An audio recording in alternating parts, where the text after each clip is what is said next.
semua perkara baru, semua perkara yang diada-adakan di dalam Islam, semua amal ibadah yang tidak diperintahkan Nabi sallallahu alaihi wasallam, semuanya bid'ah.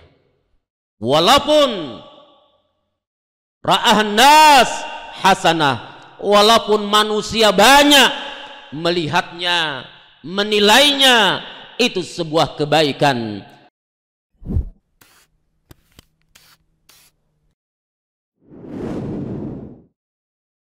Alhamdulillah hamdan katsiran thayyiban mubarakan fih kama yuhibbu rabbuna wa yarda. Ashhadu an la ilaha illallah wahdahu la syarika lah wa ashhadu anna Muhammadan abduhu wa rasuluh. يا أيها الذين آمنوا اتقوا الله حق تقاته ولا تموتن إلا وأنتم مسلمون. وبعد فإن أصدق الحديث كتاب الله وخير الهدي هدي محمد صلى الله عليه وسلم وشر الأمور محدثاتها وكل محدثة بدعة وكل بدعة ضلالة وكل ضلالة في النار. Kaum muslimin rahimani wa rahimakumullah, di kesempatan yang mulia ini kami mengajak diri kami dan mengajak segenap kaum muslimin untuk senantiasa dan selalu meningkatkan ketakwaannya kepada Allah tabaraka wa ta'ala, mengerjakan apa-apa yang diperintahkan Allah subhanahu wa ta'ala dan apa yang diperintahkan Nabi kita yang mulia Muhammad sallallahu alaihi wasallam. Kemudian meninggalkan apa-apa yang dilarang Allah subhanahu wa ta'ala dan dilarang Nabi kita yang mulia Muhammad sallallahu alaihi wasallam. Semoga dengan takwa Allah akan menghantarkan kita kepada surga Allah subhanahu wa ta'ala. Kaum muslimin rahimani wa rahimakumullah,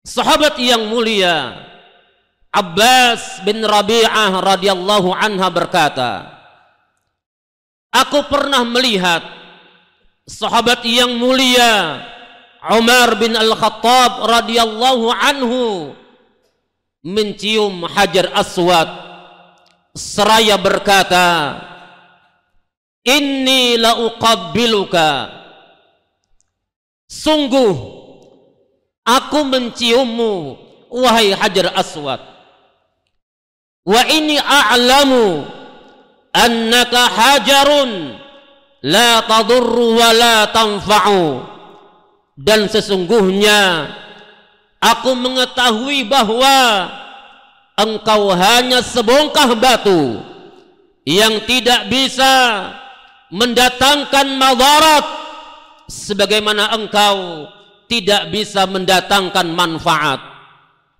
Walaula anni ra'aitu Rasulullah sallallahu alaihi wasallam qabbalaka ma qabbaltuka, rawahu Muslim. Seandainya aku tidak melihat Rasul sallallahu alaihi wasallam menciummu, maka niscaya aku tidak akan menciummu. Ikhwatal iman rahimani wa rahimakumullah, dari athar yang mulia ini terkandung begitu banyak faidah yang bisa kita terapkan di dalam kita beragama.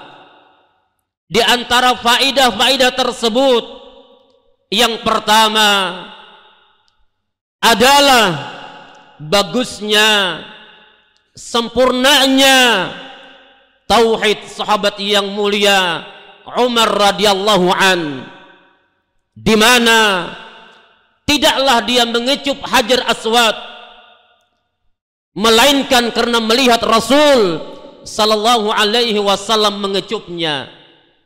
Tidaklah dia mengecup Hajar Aswad disebabkan bongkah batu ini mendatangkan kebaikan, mendatangkan manfaat, bisa menolak madarat, tidak sama sekali. Dengan tauhid yang bagus, dengan tauhid yang sempurna, sahabat ini yakin bahwasanya manfaat, madarat itu hanya datang dari sisi Allah Subhanahu wa taala. Sementara hari ini tidak sedikit kita mendapati sebagian saudara-saudara kita masih meyakini adanya selain Allah Subhanahu wa taala yang bisa mendatangkan kebaikan, yang bisa menolak kemadaratan. Ikhwatal iman, ketahuilah itu merupakan kesyirikan, dan sesungguhnya tidak ada kezaliman yang lebih dahsyat, yang lebih besar daripada menyekutukan Allah tabaraka wa ta'ala. Sahabat yang mulia, mengecup Hajar Aswad tidaklah disebabkan sebongkah batu ini bisa mendatangkan kebaikan ataupun menolak kemadaratan. Maka ikhwatal iman, yakinilah,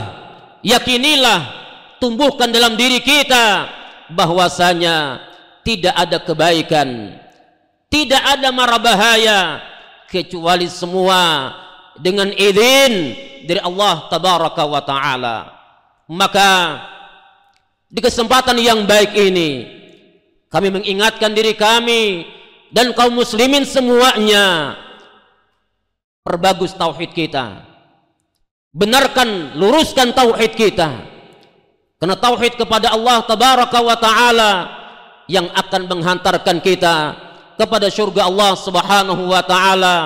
Sementara kesyirikan kepada Allah tabaraka wa taala hanya akan menggugurkan amal ibadah yang kita lakukan, hanya menyebabkan Allah tabaraka wa taala haramkan surganya bagi kita.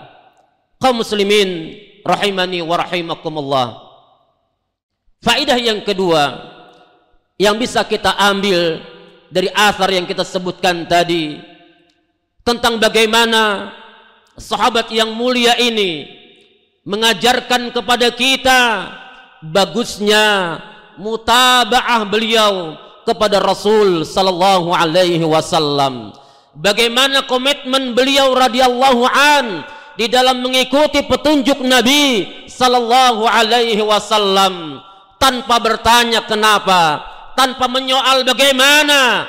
Namun ketika beliau radhiyallahu an melihat satu perbuatan yang dilakukan Nabi sallallahu alaihi wasallam, maka Umar juga melakukan perbuatan tersebut. Komitmen seperti ini yang harus kita tumbuhkan dalam diri kita. Nabi kita sallallahu alaihi wasallam pernah berwasiat kepada kita, kullu ummati yadkhulunal jannata illa man aba. Kata Nabi sallallahu alaihi wasallam, sesungguhnya seluruh umatku pasti dan pasti akan masuk surga, illa man aba, kecuali mereka yang enggan dengan surga Allah Subhanahu wa taala. Qila wa man ya'ba ya Rasulullah. Nabi ditanya, ya Rasul, siapakah orang-orang yang enggan masuk surga? Nabi kita mengatakan, orang-orang yang membenarkan apa yang aku bawa, mengikuti apa yang aku perintahkan, maka mereka yang akan menghuni surga Allah Subhanahu wa taala. Sebaliknya, barang siapa yang mengingkari apa yang kubawa, yang durhaka kepadaku, maka merekalah orang-orang yang enggan dengan surga Allah Subhanahu wa taala. Ikhwatal iman rahimani wa rahimakumullah. Apa saja yang disunahkan Nabi sallallahu alaihi wasallam, maka bersemangatlah kita di dalam mengikuti sunnah-sunnah tersebut. Kemudian tidaklah kita beribadah kepada Allah tabaraka wa taala, tidaklah kita mempersembahkan satu ibadah kepada Allah tabaraka wa taala, melainkan pastikan bahwasanya ibadah yang kita lakukan tersebut benar-benar dicontohkan, diperintahkan, diamalkan Nabi kita yang mulia Muhammad sallallahu alaihi wasallam. Kebaikan sebuah ibadah, kebaikan sebuah ibadah, tolak ukurnya bukanlah banyaknya orang yang melakukan ibadah tersebut. Kebaikan sebuah ibadah, tolak ukurnya bukanlah jutaan manusia yang mengerjakannya, tetapi tolak ukur kebaikan sebuah ibadah adalah petunjuk Nabi sallallahu alaihi wasallam. Alangkah indahnya wasiat Ibnu Umar radhiyallahu anhuma, kata beliau, kullu bid'atin dhalalah wa in ra'ahan nas hasanah.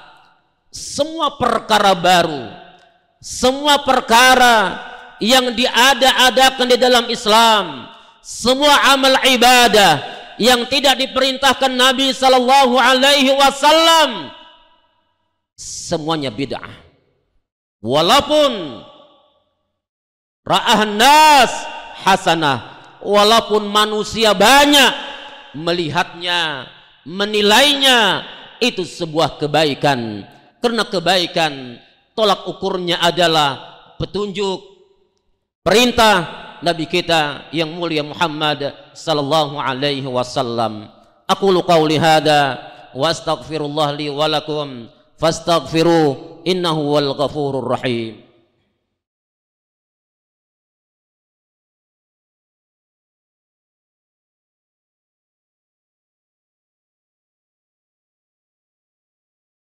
Alhamdulillah, wassalatu wassalamu ala rasulillah, wa ba'du. Ikhwatal iman rahimani wa rahimakumullah. Faedah yang ketiga di antara sekian banyak faedah dari hadis Umar radhiyallahu anhu tadi, faedah yang sangat penting bahwasanya sahabat yang mulia ini mengajarkan kepada kita bagaimana seorang Umar menundukkan akalnya, menundukkan hawa nafsunya kepada dalil Al-Quran dan sunnah-sunnah Nabi sallallahu alaihi wasallam. Seorang Umar sadar betul bahwasanya apalah artinya mengecup Hajar Aswad. Namun karena Rasul sallallahu alaihi wasallam yang mencontohkan, Nabi sallallahu alaihi wasallam yang mempraktekkan, maka sahabat Umar tanpa bertanya, ya Rasul, kenapa kita menciumnya? Ya Rasul, untuk apa kita menciumnya? Tidak ada satu pertanyaan pun yang dilontarkan sahabat Umar bin Al-Khattab radhiyallahu an. Dia tundukkan akalnya, dia tundukkan hawa nafsunya, kemudian dia mengikuti apa yang dicontohkan Nabi sallallahu alaihi wasallam. Seperti itulah seharusnya kita beragama. Seperti itulah seharusnya kita beragama. Bahwasanya ketika sampai kepada kita Al-Quran, sampai kepada kita hadis-hadis Nabi sallallahu alaihi wasallam, sesuaikah tidakkah dengan akal kita, sejalankah atau tidakkah dengan hawa nafsu kita, maka tundukkan akal kita, kesampingkan hawa nafsu kita, kembalikan kepada Al-Quran dan sunnah Nabi sallallahu alaihi wasallam. Karena ikhwatal iman, tolak ukur di dalam beragama adalah dalil Al-Quran dan hadis-hadis Nabi Sallallahu Alaihi Wasallam, bukan akal kita, bukan hawa nafsu kita. Sementara hari ini tidak sedikit di antara saudara-saudara kita yang hatinya rusak, yang hatinya menyimpang, sehingga segala sesuatunya harus terlebih dahulu dinalar dengan akalnya. Sesuai tidak dengan akal saya? Sejalan tidak dengan zaman? Cocok apa tidak dengan masa ini? Wal'iyadu billah. Ini sebuah penyimpangan, ini sebuah kebatilan.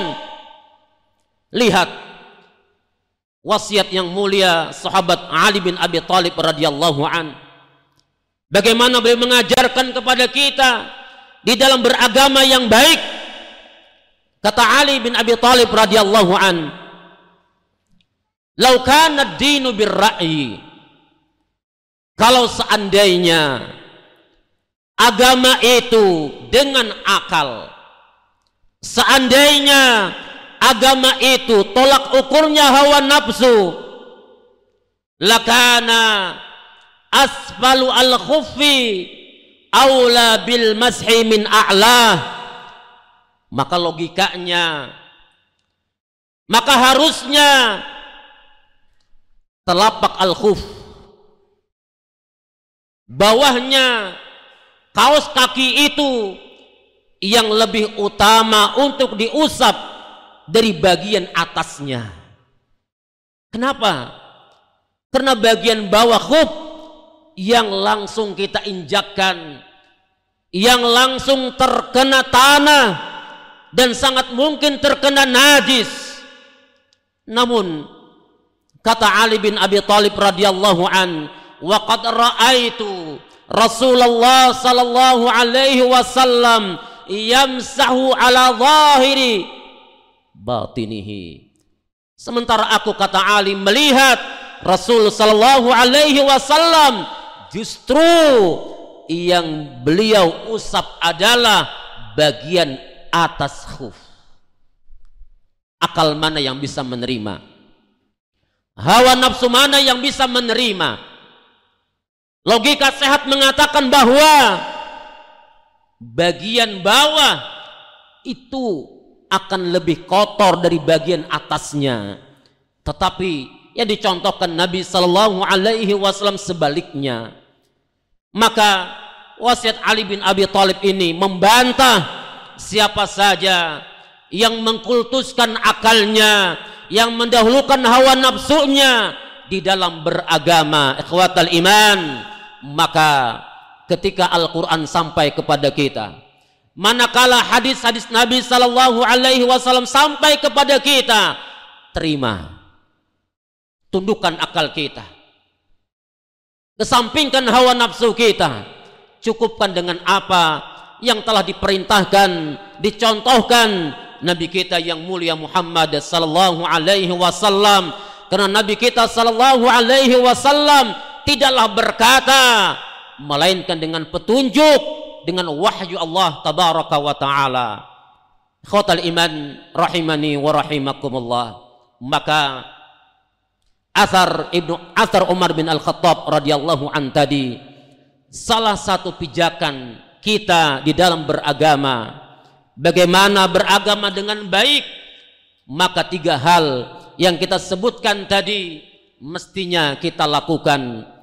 Luruskan, mantapkan tauhid kita, pastikan bahwa tidaklah kita beribadah kecuali hanya kepada Allah tabaraka wa ta'ala. Pastikan bahwa tidak ada madarat, tidak ada manfaat kecuali semua datang dari sisi Allah subhanahu wa ta'ala. Yang kedua, ikutilah petunjuk Nabi sallallahu alaihi wasallam di dalam beragama. Dan yang ketiga, tundukkan akal kita, kesampingkan hawa nafsu kita, ikuti dalil yang ada di hadapan kita. Semoga dengan cara seperti itu maka kita akan bisa beragama dengan baik. Semoga dengan beragama yang baik maka akan menghantarkan kita kepada kebaikan yang abadi, yaitu surga Allah tabaraka wa ta'ala. Allahumma salli ala Muhammad wa ala ali Muhammad kama sallaita ala Ibrahim wa ala ali Ibrahim innaka Hamidum Majid. Allahumma barik ala Muhammad wa ala ali Muhammad kama barakta ala Ibrahim wa ala ali Ibrahim innaka Hamidum Majid. Allahumma ighfir lil mu'minina wal mu'minat wal muslimina wal muslimat al ahya'i minhum wal amwat innaka sami'un qaribun mujibud da'awat. Ya muqallibal qulub thabbit qulubana ala dinik. Ya muqallibal qulub thabbit qulubana ala dinik. Ya muqallibal qulub thabbit qulubana ala dinik. Rabbana atina fid dunya hasanah wa fil akhirati hasanah wa qina adzaban nar. Walhamdulillahi rabbil alamin. Aqimissalah. Terima kasih. Jazakumullahu khairan wa barakallahu fikum. Video ini dibuat atas partisipasi dari donasi Anda. Semoga menjadi amal jariah bagi Anda semuanya.